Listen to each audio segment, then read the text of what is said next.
సగం వరకు చెప్పుకున్నావా? కర్తవ్య శ్లోకం. నేతృత్వం నిత్యజాతం సముచిత గుణజాతం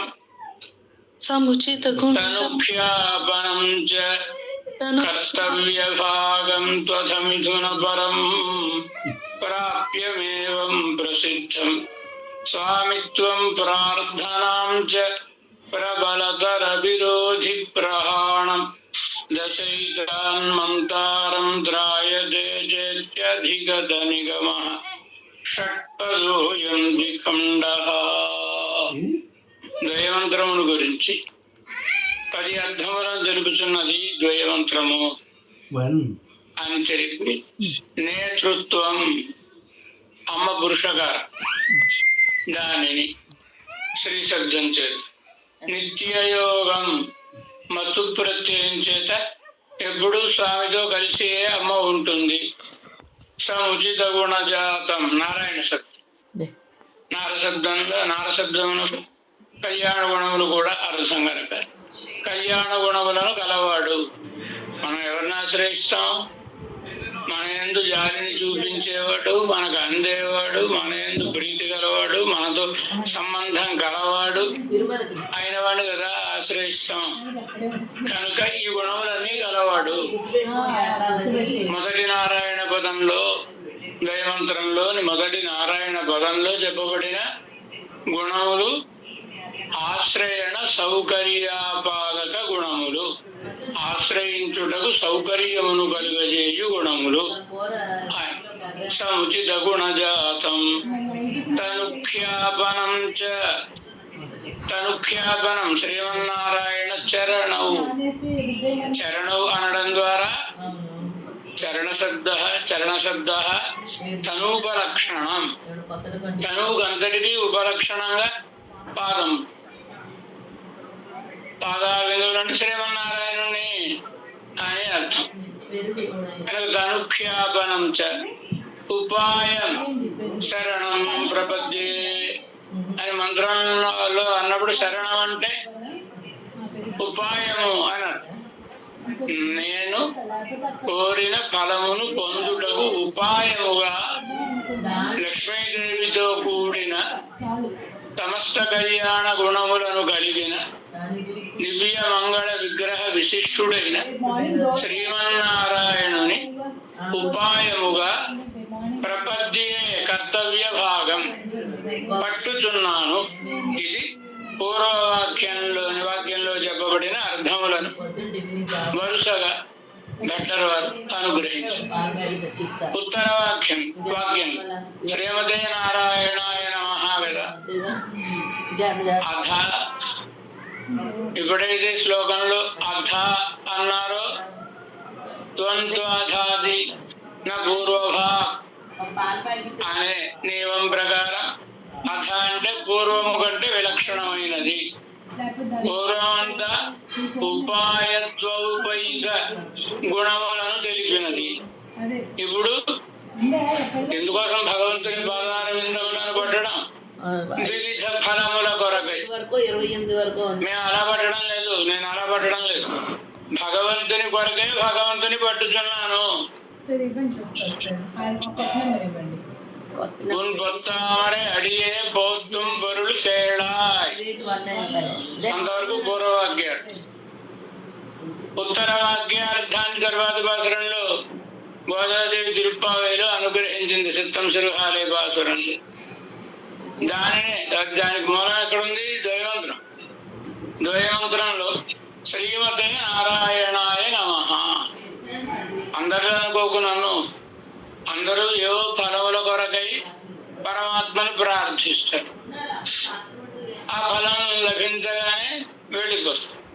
నేను అలాంటి వాడిని కాదు. నాకు ఫలము నీవే, ఉపాయము నీవే, వేరొక ఫలము కొరకై కాదు అనేదాన్ని నిర్ధారిస్తున్నది ఉత్తరవాక్యం. శ్రీమతే నారాయణాయ నమః అని. అథ కనుక ఉపేయమును వివరించుచున్న ప్రకరణం ఇది అని పూర్వం దానితోటి దీన్ని విభేదిస్తున్నదన్నమాట. భేదాన్ని కలిగితే ఉపనిషత్తు చెప్తోంది.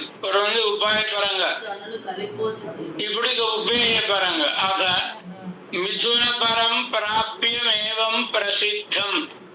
మిథున పరం ప్రాప్యం శ్రీమద్దే మిథునం, లక్ష్మీనారాయణులు దంపతులు. ఇది ప్రాప్యం, పొందబడవలసినది. లక్ష్మీనారాయణుల పాదార విందములలో కైంకర్యమును చేయుట, ఇది కదా ఫలం. కనుక శ్రీమద్దే నారాయణాయ. ఇక్కడ కూడా నారాయణ శబ్దం, నారాయణుని కొరకే. మిథునపరం ప్రాప్యమేవం ప్రసిద్ధం. స్వామిత్వం, నువ్వు స్వామివి. స్వామిత్వం అనువర్తయ అంటాడు కదా. నువ్వు స్వామివి, నేను నీ సేవకుణ్ణి. ప్రార్థనాంచ, ఈ ద్వయమంత్రానికి వ్యాఖ్యానాన్ని అనుగ్రహించినటువంటి పిళ్ళై లోకాచార్యుల వారు ముముక్షుప్పటి గ్రంథంలో ద్వయ ప్రకరణంలో మొదటి సూత్రంలో పురం బుండానబద్దుక్కడే వాసనయోడేవిడు సయ్యం అని ప్రారంభించి ఒక పెద్ద చూర్ణికలో ద్వయమంత్రమునకు అధికారి ఎవరు, ఈ ద్వయమంత్రాన్ని చదవడానికి ఎవరికి అర్హత ఉంది, ద్వయమంత్రాన్ని పొందాలనుకునేవాడు ఎలా ఉండాలి అనే దానిని వివరిస్తారు. స్వామిత్వం, పరమాత్మ యొక్క స్వామిత్వమును శ్రీమతే నారాయణాయ అనే దానిలోని నారాయణ శబ్దం చెప్తాం. నారాయణుడే మనకు సమస్తము, సమస్తమును తనదిగా కలిగి శాసించువాడు, లోపల ప్రవేశించి ఉండి శాసించువాడు నారాయణుడు.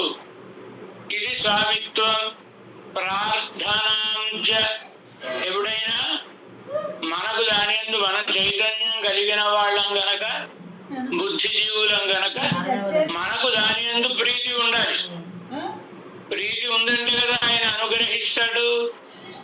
మన ప్రీతి తెలియాలి. కయ్యం, ఎప్పుడు పొందుతానా అనేటటువంటి తొందర ఉండాలి. దానిని భగవానునికి విజ్ఞాపనం చేయాలి. విజ్ఞాపనం చేస్తున్నది ఉత్తరవాది. నారాయణాయ అనడం ద్వారా స్వామిత్వం, ప్రార్థనాంచ ఆయా చతుర్థి ఆ లక్ష్మీదేవితో కూడిన నారాయణుని కొరకే సర్వదేశ సర్వకాల సర్వావస్థోచిత సర్వవిధ కైంకర్యములను చేయగలవాడను కావలయును.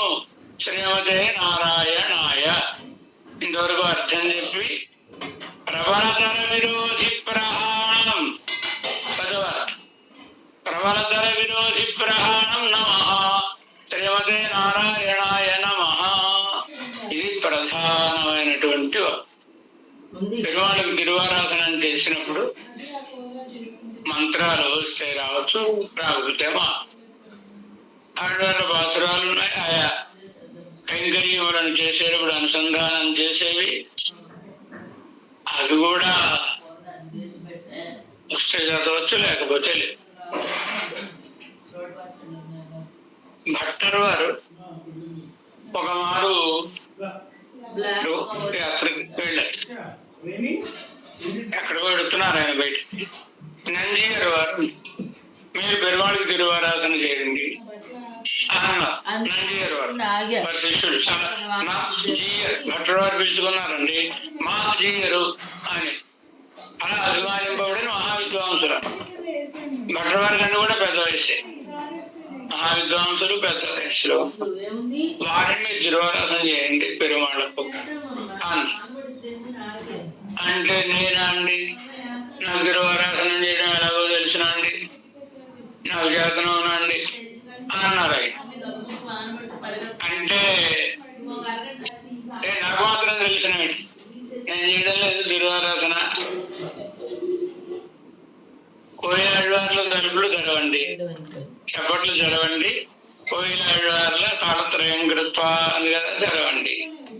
ఉపచారములను సమర్పించినప్పుడు శ్రీమతే నారాయణాయ నమః ద్వయ ఉత్తర వాక్యంతో ఉపచారములను సమర్పించండి, నైవేద్యం పెట్టండి, మంగళాశాసనం చేయండి, తలుపులు వేసేయండి. ఇంతే కదా. ఘట్టప్పడి తిరువారాధన క్రమములు పూర్వాచార్యులు మనకి అనుగ్రహించినటువంటి ఉన్నాయి. భగవద్ రామానుజులే నవరత్నములలో నిత్య గ్రంథం అని ఒక గ్రంథం, భగవద్ ఆరాధన తెలిపేటటువంటి గ్రంథం. మనం ఆ నిత్య గ్రంథం ప్రకారం తిరువారాధన చేయాలంటే ఒక రోజంతా సరిపోతుంది అనుకోండి. అలా నిత్య గ్రంథాన్ని వారు అనుగ్రహించారు. తర్వాత భట్టర వారు నిత్య గ్రంథాన్ని అంటే తిరువారాధన క్రమాన్ని వారు అనుగ్రహించారు. నంజీయర్ అనుగ్రహించారు, నంబిళ్ళి అనుగ్రహించారు, మనవాడమామునుడు అనుగ్రహించారు. కనుక ఇందులో వీటన్నిటిలోనూ సూక్ష్మమైన పద్ధతి ఏది తిరువారాధన అంటే భట్టర్ పడి భట్టర్ తిరువారాధన చేసే అంటారు కదా. ఏ తిరువారాధనలో అయినా మనం పెరువాళ్లకు ఉపచారం సమర్పించినప్పుడు వేదమంత్రాన్ని చదివినా శ్రీమతే నారాయణాయ నమః అర్ఘ్యం సమర్పయామి, శ్రీమతే నారాయణాయ నమః అని చదివి అప్పుడే సమర్పించాలి ఉపచారములు. ఇది ప్రధానమైనటువంటిది. కనుక ఉత్తర వాక్యం చాలా ప్రధానమైనటువంటిది. ఇంత కష్టపడి భగవంతుడిని ఆశ్రయించి చిన్నాచితగా ఫలములను పొంది వెళ్ళిపోతే ప్రయోజనం ఏముందండి? అంత గొప్పవాడిని ఆశ్రయించినందుకు అంత గొప్ప ఫలాన్ని మనం పొందాలిగా. అంత గొప్ప ఫలం ఆయన కైంకర్యమే, అంతకంటే ఇంకేం లేదు. దానిని జరుగుతున్నది ప్రార్థనాంచ. మనకి ఆసక్తి ఉంది అని తెలియాలి భగవంతుడు. ఆ ప్రార్థనను నారాయణాయ అనే దానిలోని చతుర్థి విభక్తి, నారాయణ పదం పైన వచ్చిన చతుర్థి విభక్తి తెలుపుతున్నది. అంటే మనకి ఆసక్తి ఉన్నది అని తెలియాలి. ఇప్పుడు అమ్మ సరిగా సమయం అవగానే సాపాటు పెడుతుందండి, గబాబు చేసుకుని పరిగెత్తుకుని వెళ్ళిపోయాను అనుకోండి, ఆవిడకి ఆనందం ఉండదు. అప్పుడు వడ్డించినప్పుడు అమ్మ ఆ కూర కొంచెం మరి కొంచెం అని అన్నాడు అనుకోండి, కనీసం కొంచెం అని అనగానే ఆ తల్లికి ఆనందం, ఇవాళ నేను వండిన కూర వాడికి నచ్చిందండి, మరోసారి అడిగి వేయించుకున్నాడు. ఎంత ఆనందం కలుగుతుంది తల్లికి. అలా పెరువాళ్ళ కైంకర్యం చేయాలని మనం ప్రార్థిస్తే ఆయనకి అంత ఆనందం కలుగుతుంది. లేకపోతే అంటే ఇష్టమా, లేకపోతే ఇష్టం లేదా, మొక్కుబడికి చేస్తున్నాడా, నేను ఏమైనా అనుకుంటానేమో అని చేస్తున్నాడో తెలియదుగా. అది మన యొక్క ప్రీతి విశేషం తెలియాలి. అదే స్వామిత్వం ప్రార్థనాంచ. తర్వాత ప్రబలతర విరోధి ప్రహాణం నమః అనే పదం. నమః అనేది పరమాత్మకు ఈ కైంకర్యమును చేయనప్పుడు పరమాత్మ ఆనందము కొరకై ఈ కైంకర్యమును చేయుచున్నాను, నా ఆనందము కొరకు కాదు అని. అంటే ఆనందం ఉండాలి. కైంకర్యం చేసేటప్పుడు విసుక్కుంటూ తిట్టుకుంటూ చేస్తారండి. మనకు ఆనందం ఉండాలి. ఆనందం ఎలాంటిది ఉండాలి? నేను సేవ చేయుచున్నాను అని ఆనందం కాకుండా నా సేవ వలన భగవానుడు ఆనందించుతున్నాడు అని ఆయన చిరునగవులెత్తు ఆ తిరుముఖ మండలాన్ని దర్శించి ఆనందించు. ఉపనిషత్తు చెప్పిన మాట ఇదేగా, చాలాసార్లు చెప్పుకున్నాం. అహమన్నం అహమన్నం అహమన్న అహమన్నాదోహమన్నాదోహమన్నాదహ. నేను అన్నమును అంటే భగవంతుని చేత నేను అనుభవింపబడుచున్నాను. అనుభవింపబడేదానికి ఆనందమా, అనుభవించేవాడికి ఆనందమా? అనుభవించేవాడికి ఆనందం కదా. ఏదో స్వీట్ ఏదో తింటున్నారు అనుకోండి, దానికి ఆనందం ఉంటుందా? మనకేగా ఆనందం, అనుభవించేవాడికేగా.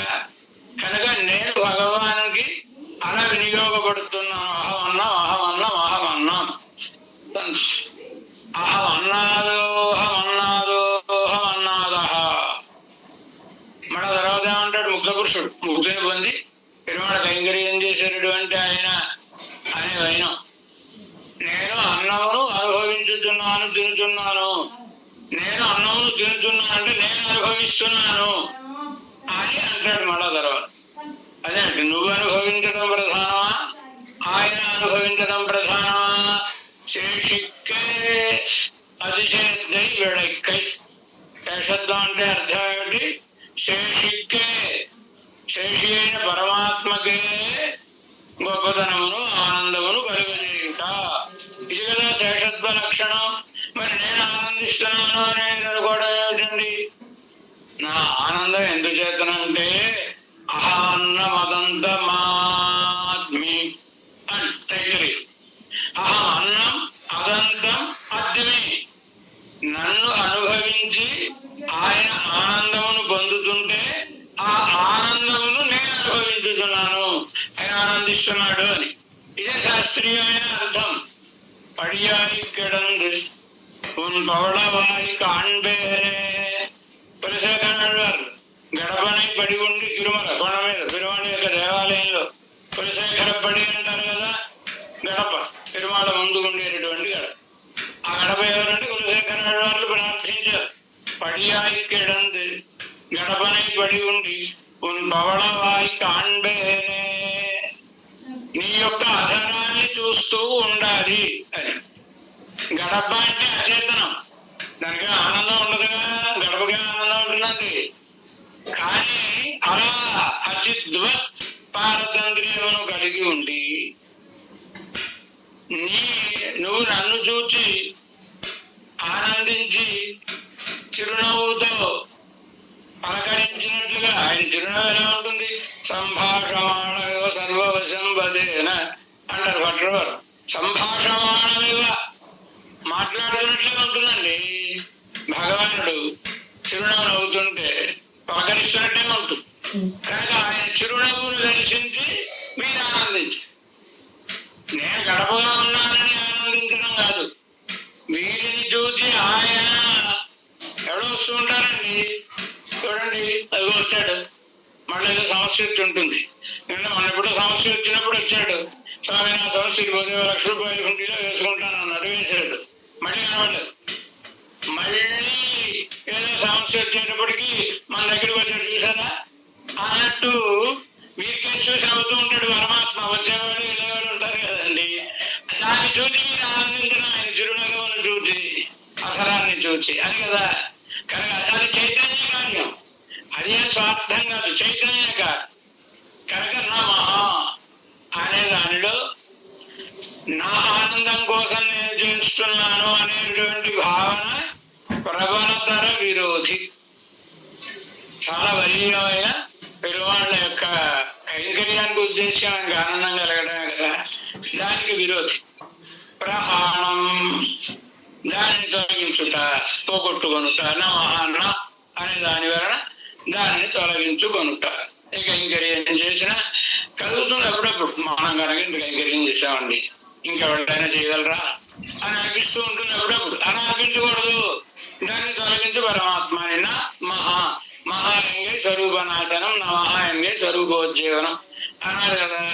కనుక అలా దశయిత ఏతాం దశ, ఈ 10 అర్థములను మంత్రారంత్రాయతే చేతి అధిగత నిగమ, వేదములందు ఉన్నటువంటిది, వేదములలో భాగంగా గొప్పతనాన్ని పొందినటువంటిది అయిన మంత్రం. ఎలాంటిది? మంత్రారం త్రాయతే చ ఇది, మరణం చేయు వారిని కాపాడునది అని. ఈ మంత్రం షట్పదోయ 6 పదములు కలిగినది. ద్విఖండ 2 వాక్యములుగానున్నది అని ఈ మంత్రానికి అర్థాన్ని అనుగ్రహించారు ఒక శ్లోకంలో. అంటే 10 అర్థములు అని సాక్షాత్తుగా నేరుగా మంత్రానికి అర్థాన్ని మరొక శ్లోకంలో అనుగ్రహిస్తుంది. ఈశానాం దయితాం, ఈశానాం దయితాం, ఈశానాం జగతాం, ఈశానాం జగతాం, అధీశదయితాం, అధీశదయితాం, నిత్యానపాయాం, నిత్యానపాయాం, శ్రియం సంశ్రిత్య ఆశ్రయణోచితాఖిల గుణస్య, ఆశ్రయణోచితాఖిల గుణస్య అంఘ్రీ అంఘ్రీ హరేరాశ్రయే హరేరాశ్రయే ఇష్టోపాయతయా ఇష్టోపాయతయా. పూర్వవాక్యం శ్రీయాచ సహితాయ శ్రియా చ సహితాయ ఆత్మేశ్వరాయ అర్థయే ఆత్మేశ్వరాయ అర్థయే కర్తుం దాస్యం కర్తుం దాస్యం అశేషం అశేషం అప్రతిహతం అప్రతిహతం నిత్యం త్వహం నిత్యం త్వహం నిర్మమః. నిర్మమః. మంత్రం క్రమంలో ఉంది. ఆ క్రమంలో ద్వయమంత్రార్థాన్ని అనుగ్రహిస్తుంది. ఏమని? ఈశానాం జగతాం. ఈశాన ఈశాన అంటే పరిపాలించు నామ. ఈశ శబ్దానికి పరిపాలించుట అని అర్థం, నియమించుట అని అర్థం. ఈశానాం జగతాం, జగత్తులకు అన్నిటికీ కూడా ఆయన పరమాత్మ ఈశ్వరుడే, దేవుడు ఈశ్వరి కదా. ఆయన రాజుగారే, దేవుడు రాణిగారు కదండి. కనుక ఈశానాం జగతాం ఎలాంటి ఆవిడ? అధీశ దయిత, అధీశుడు, సమస్త జగత్తులకు అధిపదేవుడు పరమాత్మ. ఆ పరమాత్మకు చాలా ఇష్టమైన ఆమె భార్య, ఇష్టమైన భార్య. ఇంచేత భగవద్ రామానులు శరణాగతి గద్యంలో భగవన్నారాయణాభిమత అనురూప రెండు మాటలు చెప్తారు. భగవన్నారాయణునికి అభిమతమైన ఆమె, అనురూపమైన ఆమె అని లక్ష్మీదేవి. మొట్టమొదట ద్వయమంత్రార్థం అండి. శరణాగతి గద్యం అంటే ద్వయమంత్రం యొక్క అర్థాన్ని శరణాగతి గద్య రూపంలో వివరించారు. ఆ కైంకర్యాన్ని ఎలా ప్రార్థించాలి, ఏమిటి, అన్నిటినీ కూడా ఆ పరమాత్మ ఎలా, నారాయణ శబ్దవాచుడైన పరమాత్మ ఎట్లా అనిపించేది, వీటినన్నింటినీ వర్ణించి భగవానుడు శరణు వేడారు కదా. కనుక ద్వయమంత్రంలో మొట్టమొదటి చెప్పబడేది శ్రీమన్నారాయణ, శ్రీ శబ్దమేగా. ఆ శ్రీ శబ్దాన్ని ముందు మొదటి చూర్ణికలో వర్ణించి తర్వాత పెరుమాళ ప్రార్థనలోనికి పెడతారు భగవద్ రామానులు శరణాగతి గద్యాలు. అలా రెండు లక్షణాలు, సాధారణంగా రెండు లక్షణాలు కుదరడం కష్టం. భర్తకు భార్య అనురూపయుండుట అంటే ఆయన తగినటువంటి రూపమును కలిగిన ఆమె అయి ఉండుట. మనవాళ్ళు అంటుంటారు ఈడు చూడు అంటుంటారు కదండి. అలా ఉండడు, అలా ఉంటారు కొందరు. కానీ ఆయన ఏమంటే దానికి వ్యతిరేకంగా ఆవిడ అంటుంది. సుఖమేముంది, ఉండదు కదా. కనుక నారాయణ అభిమత అనురూప. అభిమతం భగవానుని అభిమతానికి అనుగుణంగా ఉంటుంది కనుక ఇష్టమైన ఆవిడ. భగవానికి ఎందుచేత మళ్ళా మాట్లాడుకోవాలి ఏంటండి? ఆఖ్యాది హృదయం హృదా. శ్రీరామాయణంలో వాల్మీకి సీతారాముల దాంపత్య వైభవాన్ని వర్ణిస్తూ చెప్పిన మాట. వాడు మాట్లాడుకోకర్లేదు, మాట్లాడుకుంటే కదా కాసేపటికి పోట్లాటగా మారేది. మాట్లాడుకోరు వాడు. ఆవిడ మనసులో ఏముందో అదే ఆయనకి వస్తుంది, ఆయన మనసులో ఏముందో అదే ఇప్పటికి కనుక ఇద్దరు అంత అనురూపమైన అనుగుణమైనటువంటి వాళ్ళు అంటారు కదా. అలా అమ్మ అధీశదయిత, అధీశుడైనటువంటి వారికి ప్రీతిపాత్రురాలు. ఆవిడకి ఇష్టం లేని పని ఆవిడను ఒప్పించి చేయవలసినదే తప్ప నొప్పించి ఏ పని చేయడు భగవానుడు. అమ్మవారిని నొప్పించి ఏ పని చేయడం ఉండదు. ఎందుకంటే ఆయనకి ఆవిడ ఇష్టమైన ఆవిడ కనుక. ఎప్పుడైతే ఇష్టం పెరిగిందో లోకంలోనూ చూస్తూ ఉంటాం. లక్షలు సంపాదించిన, కోట్లు సంపాదించిన వీరు ఆ తాళం చెవులు మాత్రం ఆవిడ కూడా చూపుకుంటారు. ఈయన సంపాదించారు ఆస్తంతా ఆవిడ అధీనంలో ఉండడం ఏమిటండి? ఆయనకి ఇష్టం కనుక నాకంటే ఆవిడైతే బాగా మెయింటైన్ చేస్తుందా, ఏదో స్వభావం ఉంటుంది కదండి. కనుక అధీశదయిత ఈవిడ మాట ఆయన వినకపోతే మనం ఇది పట్టుకునే ప్రయోజనం అండి. అమ్మా నువ్వే భగవానుడికి చెప్పు అన్నాం. నేను చెప్పానండి, ఆయన వినలేదంటే ప్రయోజనం ఏమిటి? అలా వినకపోవడం ఉండదు. కనుక అమ్మ స్వామిని ప్రేమతో శాసిస్తుంది. ఆయన లోకములను అధికారంతో శాసిస్తాడండి. ఈవిడ ఆయనను ప్రీతితో శాసిస్తుంది. కనుకనే పుం ప్రధానేశ్వరేశ్వరి శ్రీరంగనాయకి సహస్రనామ స్తోత్రం. మన సుదర్శన శతకం కోశాల్లో కూడా ఆ నామములు స్తోత్రం వేశాం. అందులో ఆవిడ తిరునామం ఏంటి? పుం ప్రధానేశ్వరేశ్వరి అని. పుం జీవుడు, ప్రధాన ప్రకృతి, పుం ప్రధానేశ్వర దానికి ఈశ్వరుడు పరమాత్మ. ఈశ్వరి ఆయనను నియమించే ఆవిడ ఈవిడ. కనుక ఇదే కదా అమ్మవారి యొక్క తిరునామం. అట్లా ఈశానాం. అందుచేత ఆ వైకుంఠ లోకంలో నిత్య సూర్యులు ముక్తులు ఉంటారండి. వాళ్ళందరూ అస్మాన్ పరమాత్మ గురించి పరమాత్మ ఏం చేయమంటావు అని అడుగుతారా? భగవద్ రామానుజులు గద్య ప్రబంధంలో, వైకుంఠ గద్య ప్రబంధంలో వర్ణిస్తారండి. మనకి అమ్మవారే వాడు చేసిన పనులు బాగున్నాయా లేదా అనేదాన్ని ఈ కైంకర్యం బాగున్నాయా అంటే ఒకసారి భగవంతుడికి ఎదుగులేదు, ఇంక వీళ్ళతోటే మాట్లాడుతున్నాడు. కనుక ఒకసారి కనుబొమ్మల కదలిక దానితో మెచ్చుకుంటుంది. మధ్య కైంకర్యం చేశారు విశ్వక్సేన అని. ఓ అమ్మగారు ఆనందించిందంటే ఇంక పెరుమాడు ఆనందించిందంటే అని వీటి సంబరపడు. కనుక ఆజ్ఞాపయంత్య అంటారు భగవంతు రామానుజుడు. ఆయా కైంకర్యములు అమ్మ ఏం చేయాలండి ఇవాళ అంటే ఇవాడికి పని చేయండి అయ్యా, ఇవాడికి పని చేయండి అని ఆజ్ఞాపయంత్య ఆజ్ఞాపిస్తూ ఉంటుంది అమ్మ. ఈశానం మరి నిత్య విభూతిగా అంటే లీలా విభూతి సంగతి చెప్పాలండి. ఈశానం జగతాం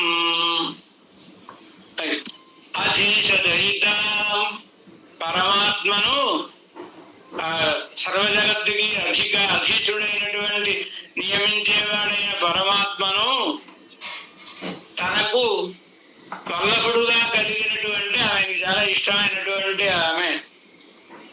ఆవిడ నిత్యానపాయాం. శ్రీ శబ్దానికి అర్థం సాధించారని ఇంతవరకు. నిత్యానపాయాం ఏనాడు పరమాత్మను ఎడబాసి ఉండనటువంటి ఆమెను శ్రీయం సంశ్రిత్య అలాంటి నిర్ధారణ చెప్పినటువంటి పదం శ్రీ శబ్దం కనుక శ్రీయం ఆ లక్ష్మీదేవిని సంశ్రిత్య వృషకాముగా ఆశ్రయించి తద్వారా ఆశ్రయణోజితాఖిల గుణస్య హరే ఆశ్రయణోజితాఖిల గుణస్య మనము ఆయనను ఆశ్రయించుటకు తగినటువంటి గుణములు స్వామిత్వ, వాత్సల్య, సౌశీల్య, సౌలభ్యాది గుణములు. ఇంకా అక్కడ ఆ గుణ ప్రకరణాలు ఇంకా గుణాలు కూడా చెప్పబడ్డాయి. ప్రాప్తి, పూర్తి ఇలాంటివి కూడా చెప్పబడ్డాయి అంటారు కదా. ఎవరిని ఆశ్రయించాలి? మనతో సంబంధం గలవాడిని ఆశ్రయిస్తే కాపాడుతాడండి. కనుక ప్రాప్తి ఆయనకి మనకి ఉండేటట్టు నారాయణ శబ్దం మన లోపల ఉండి మనల్ని కాపాడేటటువంటి వాడు నవవిధ సంబంధములు కలిగిన వాడని మనం ఎప్పుడో చెప్పుకున్నాం కదా. మీరు చెప్పిన దాంట్లో 8 సంబంధాలనే వివరించారండి, ఒక సంబంధాన్ని వివరించలేదన్నారు మా యాదవ్ శ్రీనివాస్ గారు. ఏమిటది? పితాచ రక్షక శేషి భర్త జ్ఞేయరమా. శేషి మమాత్మాచ భోక్తాచ ఆద్యమనోదిత. మమ ఆత్మాచ నాకు ఆత్మ ఆత్మ అయిన వాడు పరమాత్మ. పరమాత్మ మనకి ఆత్మ అయితే మనం ఆయనకి ఏమవుతాం? శరీరం అవుతాం కదా. శరీరవత్ విధేయం అన్నమాట. భగవద్రామానుజులు ఆత్మన స్వార్థే ధారయితం నియంతుం చ శరీర లక్షణాన్ని సాయిస్తూ చాలా మంది చాలా రకాలుగా శరీర లక్షణాన్ని చెబుతారు. భోగాయతనం శరీరం అనేవాడు ఒకడు, ఇలా చెబుతారు. కానీ భగవద్రామానుజులు శరీరం యొక్క లక్షణం ఏమిటి? సర్వాత్మన అన్ని విధముల స్వార్థే తన కొరకై, ఈ ఆత్మ తన కొరకై నియంతం నియమించడానికి, ధారయితం ధరించడానికి శక్యమైనటువంటి పదార్థం అయితే ఉందో అది శరీరము. దానిని ధరించి నియమించి ఉండేవాడు ఎవరో ఆయన శరీరి. కనుక ఇప్పుడు ఆ శరీరాన్ని ధరించేవాడు ఎవరు? ఆయన ఆత్మ. ఇంటి లోపల మనం ఉన్నాం అనుకోండి, అందరూ యజమానుల, ఎవడో ఒకళ్ళు యజమానులు ఉంటారు. ఇప్పుడు ఇల్లు ఇంటికి శరీరం అనొచ్చునా? ఇల్లు అంత పైన ఉంది, లోపల మనం ఉన్నాం కనుక ఇంటికి శరీరం అనొచ్చునా అనడానికి వీల్లేదు. ఎందుకు శరీరం కాదు? అది మన ఒక్కడి చేతనే ధరింపబడేదా? మన ఒక్కడి కోసమే వినియోగపడేదా? ఈ విలువ ఇటువైపు పెట్టాలంటే ఆవిడ అటువైపు పెట్టమంట. ఏమైపోయింది? ఇతరులైన వాళ్ళు కూడా ఉంటారుగా, భార్య, పుత్రులు, మరొకళ్ళు, తండ్రి, మరొకళ్ళు నియమించేవాళ్ళు, ఇంటికి కావలసిన రీతిగా వినియోగించుకునేవాళ్ళు. కనుక వారందరి కోసం వినియోగపడేది. కనుక శరీర శబ్దానికి అది అర్హమైనటువంటిది కాదు. కనుక తనకే అర్హమై, తన చేతనే నియమింపబడి, తన చేతనే ధరింపబడేది ఏదో అది శరీరము. దానికి గలవాడు ఎవరో ఆయన ఆత్మ, పరమాత్మ. ఆత్మ, మనము శరీరము. దీన్ని ఏ సమాసం చెప్తుంది? 2 సమాసములు చెప్తున్నాయని అన్నాం కదండి మనం.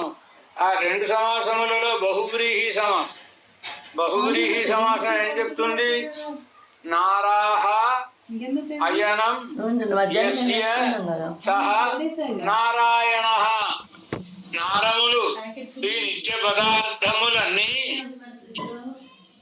ఎవరికి ఆధారమో, అంటే ఎవడు వీటి లోపల ఉన్నాడో అతడు నారాయణుడు. అందుకదా మన లోపల ఉన్నవాడు ఎవరు? పరమాత్మ, అంతర్యామి కదా. కనుక సత్య ఆత్మ అంతర్యామి అమృత అని ఉపనిషత్తు చెప్పిందిగా. కనుక ఆయన ఆత్మ, మనం శరీరం. కనుక మనకి ఆయనకి ఉండే సంబంధములలో ఒక సంబంధం ఏమిటి? శరీరాత్మభావ సంబంధము. శరీరాత్మభావ సంబంధము అంటే శరీరమునకు ఆత్మకు ఉండేటటువంటి సంబంధం. ఆయన చేతనే ధరింపబడుతున్నాం, ఆయన ఇచ్ఛ చేతనే నడవగలుగుతున్నాం. నడిపిస్తున్నాడు ఆయన పరమాత్మ. మనని ఏ మార్గంలో నడిపించాలో మనం చేసిన కర్మలను చూచి,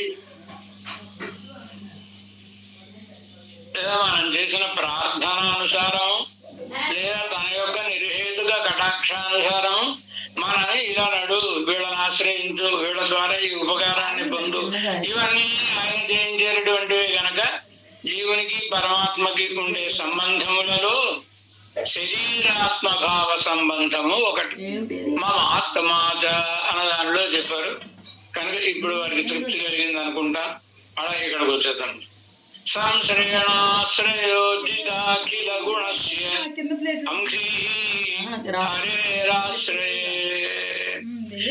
ఆశ్రయించడానికి తగినటువంటి గుణములు కలిగిన వాడు భగవాన్.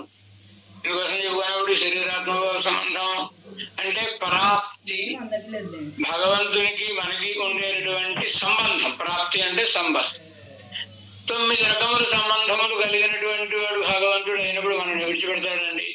అందులో మనం ప్రార్థిస్తే ఇంతకాలం ఆయన కాపాడకపోవడానికి కారణం మనం ప్రార్థించకపోవడం. మనం ప్రార్థించకుండా కాపాడకూడదా? కాపాడకూడదు. మనం ప్రార్థించకుండా ఆయన కాపాడేసాడు అనుకుందో. ఏమంటాం మనం? ఇదంతా నా గొప్పతనమేనండి, నేనే సాధించాను అని అనుకోండి. నిజంగా మన గొప్పతనమా? కాదుగా. లేని గొప్పతనమును ఉందనుకుని నశించిపోయే ప్రమాదం ఉంది కనుక భగవంతుడు అదే తెలియదుగా మనకి, ఆయన రక్షకుడు మనం రక్షకులమా అని. అందుచేత మన యొక్క ప్రార్థన మధ్య అంటారు కదా, ప్రార్థనను భగవానుడు ఎదురు చూస్తూ ఉంటాడు. ఎప్పుడైతే మనం ప్రార్థించామో అప్పుడు తప్పకుండా కాపాడతాడు. నేను బంధుత్వాలు అనుగ్రహాలు అడంటారు. స్తోత్రాలతంలో అనుభవించాం కదా మనం. పరాభవో నాథ నదేను రూప అన్నారు. నిన్ను ఆశ్రయించినటువంటి వాడికి ఏదైనా ఒకవేళ కష్టం కలిగితే అది వాడికి చిన్నతనం కాదు, నీకు చిన్నతనం. ఇంకేత రాజుగారి భార్య అండి, ఆవిడ వచ్చి విసులు అడుక్కుంటుంది అనుకోండి, ఎవరికి చిన్నతనం? రాజుగారికి చిన్నతనం కదండి. అలా నీ వాళ్ళని కష్టపడితే నీకే చిన్నతనం. అది నీకు అనురూప అనురూప, నీకు తగినటువంటిది కాదు, నీ గొప్పతనానికి తగినటువంటిది కాదు పరమాత్మ అన్నారు కదా. అందుచేత సంశ్రేణోచితాఖిల గుణస్య, ఆశ్రయించడానికి తగినటువంటి సమస్త గుణములను కలిగినటువంటి హరే అంఘ్రి ఆశ్రయే. హరే శ్రీమన్నారాయణుడు భట్టర్ వారు ఇక్కడ హరి శబ్దాన్ని ప్రయోగించారు. హరి హరణే అని. హరించువాడు మన భగవంతుని బంధుటకు ప్రతిబంధకముగా నుండు పుణ్యములే కానివ్వండి పాపములే కాని అన్నిటిని కూడా హరించేవాడు గనక హరి అని అర్థం. గనుక అలాంటి పరమాత్మ యొక్క అంఘ్రి ఆశ్రయే, పాదారవిందముల జంటను ఆశ్రయించుతున్నాను. అలా అక్కడ మంత్రంలో చరణం శరణం ప్రపత్తి, ఇక్కడ సంప్రదాయంలో ఉండేటటువంటి భేదం, వడహర తనహర సంప్రదాయంలో ఉండే భేదం. వారు శ్రీశులు ఇరువురికి ఉపాయత్వాన్ని అంగీకరిస్తారు. లక్ష్మీదేవి ఉపాయమే, భగవంతుడు ఉపాయమే అని. కానీ సంప్రదాయంలో లక్ష్మీదేవి పురుషగా, భగవంతుడు ఉపాయం. ఉపాయత్వం భగవానుడికే ఉన్నది. ఈమె ఆ భగవంతుడు మనకి ఉపాయం అయ్యేలా సిఫారసు చేస్తుంది. భట్టరవారు, పెద్ద భట్టరవారు, పరాశర సురేశన భట్టర్ స్వామి వారు అప్పుడప్పుడు చమత్కారంగా అంటూ ఉండేవారు. మనం అందరం అంటూ ఉంటాం సిఫారసు సిఫారసు అంటూ ఉంటాం కదండి. శ్రీ పార్శ్వందు ఉండి చేసేది సిఫారసు అని. ఆవిడ అమ్మవారి పక్క నుండి పరమాత్మకి మీరు కాపాడండి అని చెప్పి చేస్తూ ఉంటుంది కనుక దాన్ని సిఫారసు అన్నారండి అని చమత్కారంగా. అట్లా బాగా జోకులేస్తారు మా స్వామి గారు.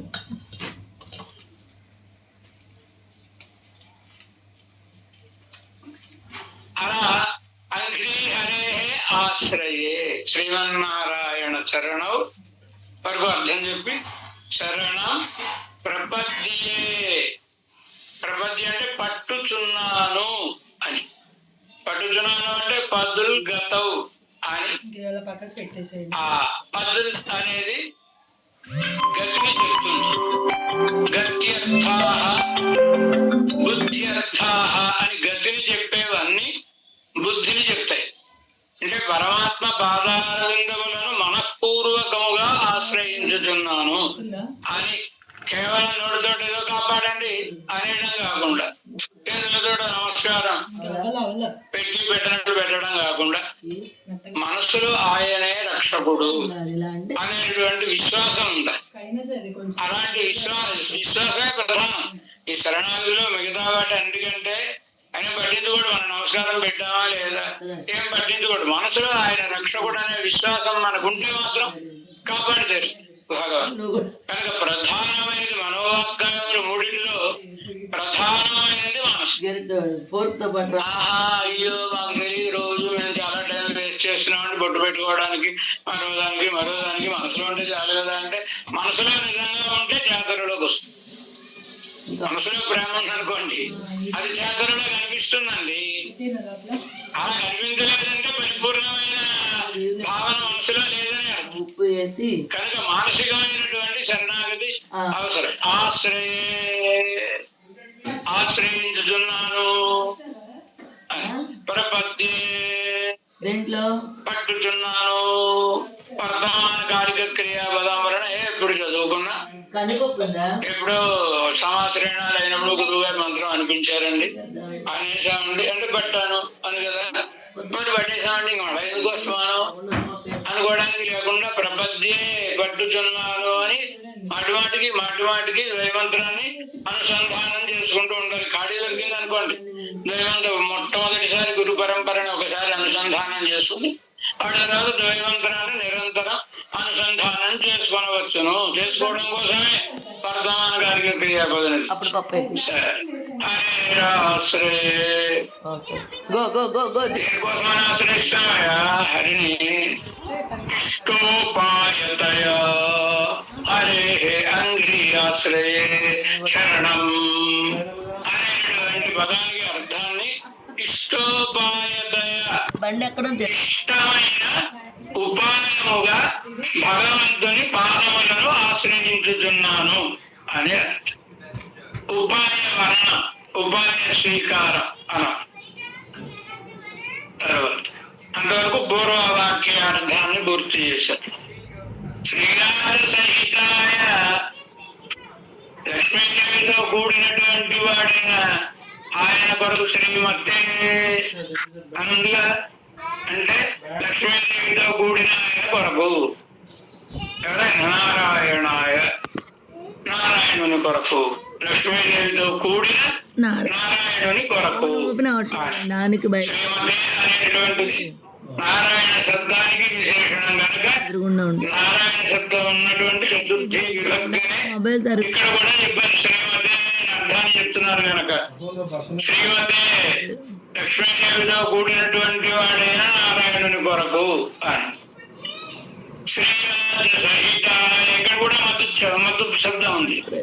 మతుప్ అంటే నిత్యయోగే మతుప్ అన్నారు కదా. పరమాత్మతో ఎప్పుడూ చేసి ఉంటుంది. మనకి చాలు సిద్ధాంతం చేసిన ఉపకారమేమి, క్లియర్ చేయాలి. పరమాత్మ చేసిన ఉపకారమేమి అంటే పరమాత్మ విషజాతి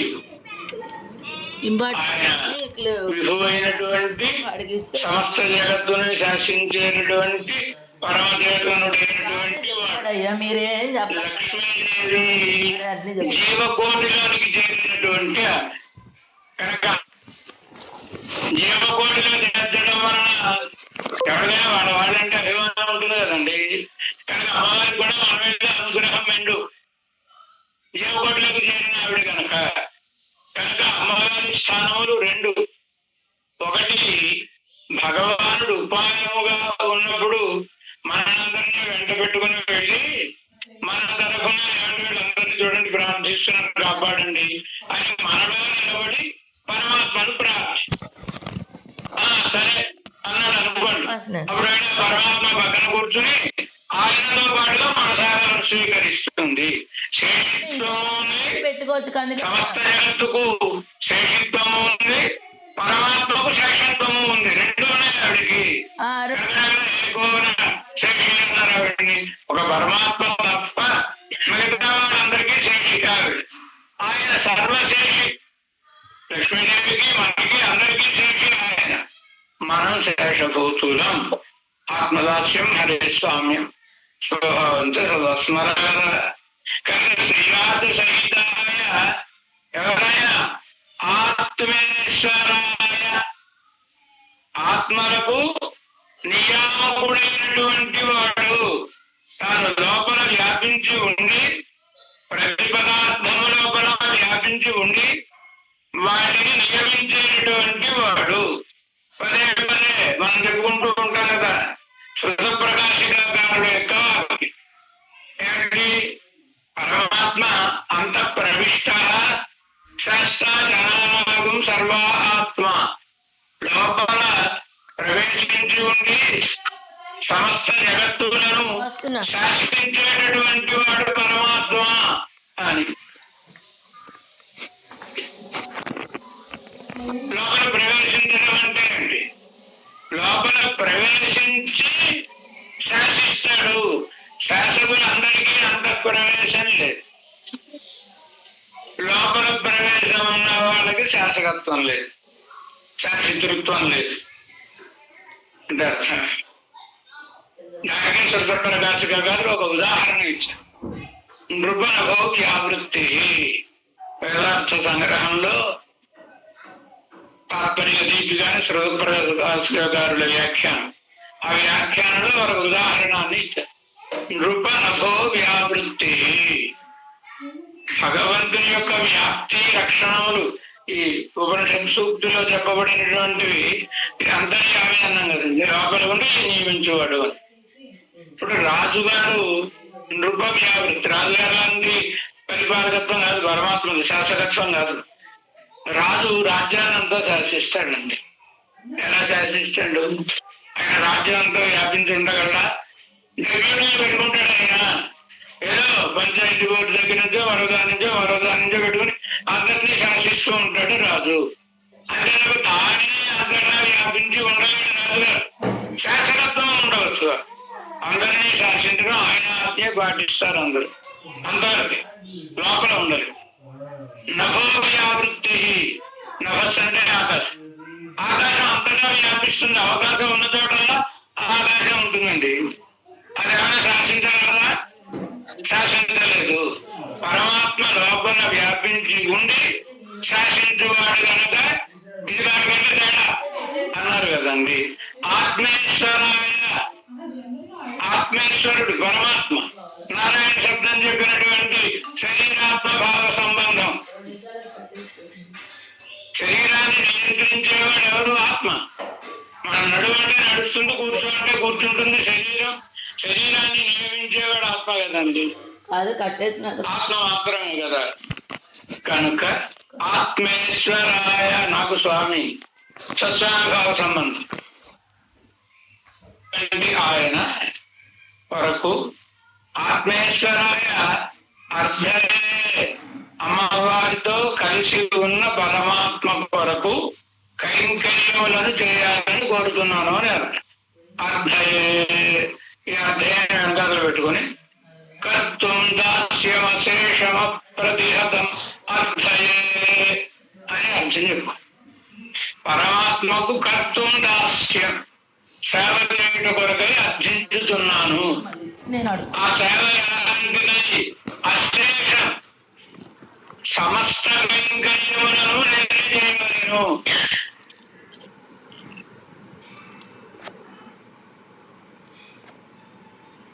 అప్రతిహతం, అడ్డు లేకుండా. అధిక కైంకర్యములు ఎవరికి రాకూడదు మన చేతిలో. నేనే అధిక కైంకర్యములను ఆ దంపతులకు చేయగలను. ఎలా? నిత్యం. నిత్యం అనే వాటికి అర్థం ఏమిటి? నిత్యత్వం నామ త్రికాలాబాధ్యత్వం. అది అవును, కూర్చునిగా నిన్న లేదండి, ఇవాళ కొత్తగా ఉన్నాం. నిన్న లేదు అన్నా కదా. అంటే భూతకాలంలో లేకుండా అది ఉండకూడదు. ఎవరికి లోపం ఉండాలి? అవునండి, ఉండే పాడైపోయినా ఇచ్చేసాం ఉంటాను, పాడైపోయింది. ఇవాళ లేదు, నిన్న ఉంది, ఇవాళ లేదు. లేదా ఇబ్బందికరంగా ఉంది, ఎక్కడ తెప్పిద్దాం అనుకున్నాం, మనం తెప్పించాము. ఇప్పుడు నిన్న లేదు, ఇవాళ లేదు, రేపు వస్తుంది. భూత, వర్తమాన, భవిష్యత్ కాలం, ఈ మూడు కాలముల చేత బాధింపబడకుండా ఉండాలి. త్రికాలాబాధ్యత్వం అంటే మూడు కాలములలోనూ ఉండాలి వస్తు, ఉంటే నిత్యం అంట. నేను పరమాత్మకు నిత్యమైన కైంకర్యం చేయాలని ప్రార్థిస్తున్నాను. కర్తం అశేషం అప్రతిహతం, అశేషమైన దాస్యమును అప్రతిహతంగా అడ్డు లేకుండా నిత్యంతో రోజు నేను చేయాలి, నిత్యంగా చేయాలి అని. నమ్మాడ 3వ పదిలో ఒళ్ళి కాలం వెళ్దామని తిరువేంకట ఉడయాన్ని కీర్తించినటువంటి తిరువేంకట. అందులో మొదటి భాషలు ఒళ్ళిల్ కాలం ఎల్లాం ఉడనాయి మన్ని వడివిలావడిమై செய்ய வேண்டும் நாம் திருவுரு திருவேங்கடத்தில் எழுந்தோள் சோதி எந்தை தந்தை தந்தைக்கே. ఈ పాసురాన్ని శ్రీరంగంలో అభినయం చేసేటప్పుడు హరయ్య స్వామి ఒడివిల్ కాలమెల్లా ఇదే జరుగుతుండేది ప్రస్తుతం. ఇలా పాసురం ఉందిగా, ఒడివిల్ కాలమెల్లా మన దీన్ని చదువుతూ ఉండేవారు. ఎందుకోసమని నమ్మకాలు ప్రార్థన అండి. భగవంతుని ప్రార్థిస్తున్నారు నమ్మాడు. 3 కాలముల యందు నేను నిన్నే సేవిస్తూ ఉండాలి. మరి నిత్యమైన శబ్దానికి అదే కదా, విచ్ఛేదం లేని కాలం అంతయు ఒడివిల్ కాలం. ఒడివు అంటే విచ్ఛేదం లేనటువంటి కాలం ఎలా సేవించుకోండి. ఆనాడు తిరువేంకటం ఉండే ఆయన అవసరం కనిపిస్తున్నాడు. ఆయన విశేషం ఏంటో తెలిసిన కేవలం తిరువేంకటముడే అని మాత్రమే దర్శనం ఇవ్వడం కాదు, తిరుపతి తిరుమలతోటి సహా దర్శనం ఇస్తున్నాడు పరమాత్మ. కనుకనే నమ్మాడు గారు చింత చెట్టుని దాటి ఎక్కడికైనా వెళ్ళారండి, కదలేదుగా. మరి తిరుమలని ఏమైనా వర్ణిస్తున్నాడు, తెలుగుర అడవి ఓ సెలయేళ్ళు, పెద్ద శబ్దం చేస్తున్నటువంటి సెలయేళ్లతో కూడి ఉన్న తిరుమల, అందుకు మహిళలు ఇచ్చారుగా వర్ణిస్తారు కదా మలని. అంటే కొండతోటి పాటుగా కనబడ్డాడు పరమాత్మ, నన్ను దర్శించండి అని.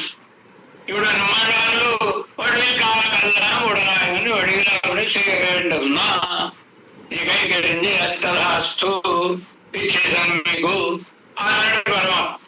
అంటే నమ్మాడు మళ్ళా ఒడివి కావాలన్నా అంటే అదేంటండి మీరు అడిగారు, విచ్ఛేదం లేని కాలం అంతా ఇచ్చేసానుగా కైంకర్యం చేయడానికి, మళ్ళా ఒడివి కావాలన్నా అంటారండి.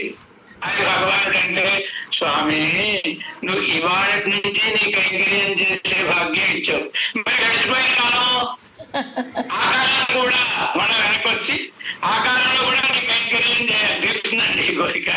గడిచిపోయిన రోజులు వస్తాయండి, రావు కదా. ఇలా దీనికి ఏదో ఉదాహరణ చెప్తూ ఉంటారండి. ఏదో ఇంట్లో పెళ్లించడానికి పురోహితుడు వచ్చాడు. పూర్వకాలంలో ఇళ్లలోనే గుమ్మంలో పందిరి వేసి వివాహం చేసేవారు. ఆ స్నానానికి వచ్చిన గిరిజర్లు ఈ కొడాయిలు ఇవి ఉండేవాళ్ళు. ఆ ఊళ్ళో చెరువు ఉంటుంది, ఆ చెరువు దగ్గరికి స్నానం చేసి రావడం, అవి ఎవడ పని. చుట్టాలు ఎవడైనా వచ్చారంటే సంచి పడేసి